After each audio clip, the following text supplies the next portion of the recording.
Chain বানিয়ে নেব। 40টা chain বানাবো।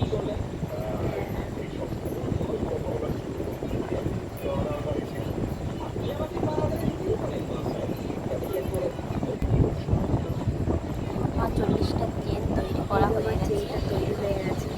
এবারে এর মধ্যে আমি গোলাপের পাপড়িগুলো তৈরি করব।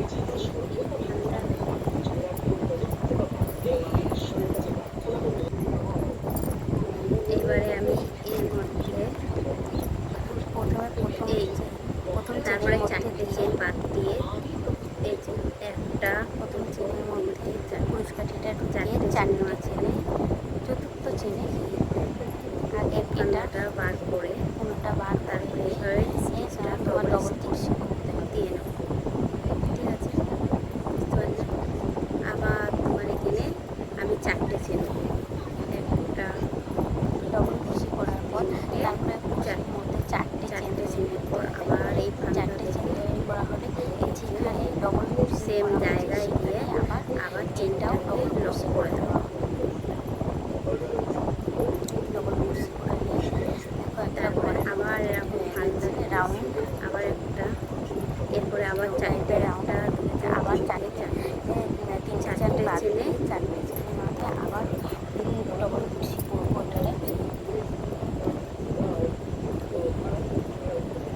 আবার এটাকে লক করে দেবো।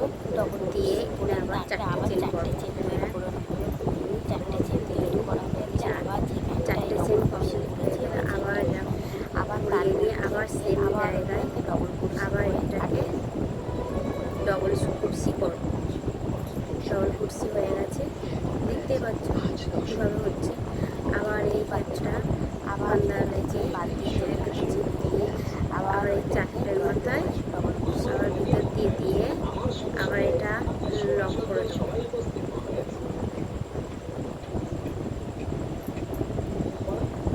আবার 4টে চেন করে নেবো। ডবল কুশি করার পর আবার 4টে চেন করার পর আবার একটা পেঁচ দিয়ে আবার সেম জায়গায় লক করে দেবো। ডবল স্টিচ করবো। ডবল কুশি করে নেওয়ার পর এইভাবে পুরোটা বাড়িটা এইভাবেই করতে থাকবে। তারপর পরে ফিরে আসি। দেখতেই পাচ্ছ পুরোটা এইভাবে। এই যে আমার পুরোটা তৈরি করা হয়ে গেছে। এইভাবে দেখতে কত সুন্দর লাগছে না? কত সুন্দর হয়েছে। এটাই আবার ডবল স্টিচ করবো। একটা চেন দিয়ে ওর মধ্যে এই 8টা করে ডবল কুশি, ফাঁকাগুলো আছে ফাঁকাগুলোর মধ্যে 8টা, এক একটা ফাঁকার মধ্যে 8টা করে ডবল কুশি করবো। এই ডবল স্টিচ করবো। এই স্টিচের মধ্যে দুটো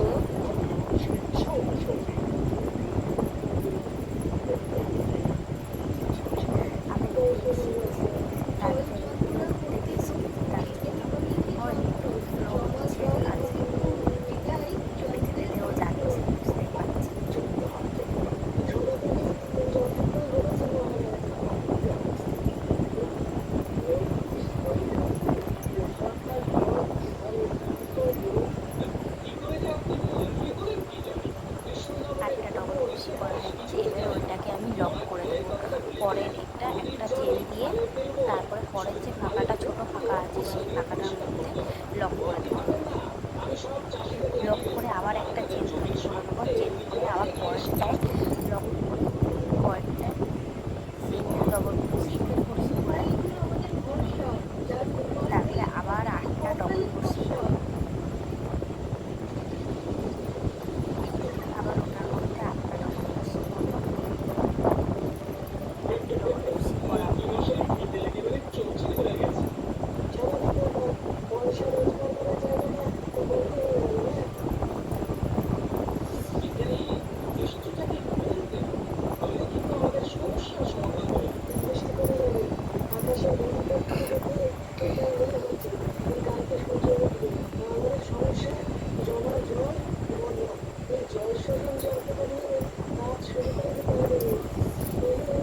আবার ওটাকে পরের একটা ছোট আছে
কেটে নেব।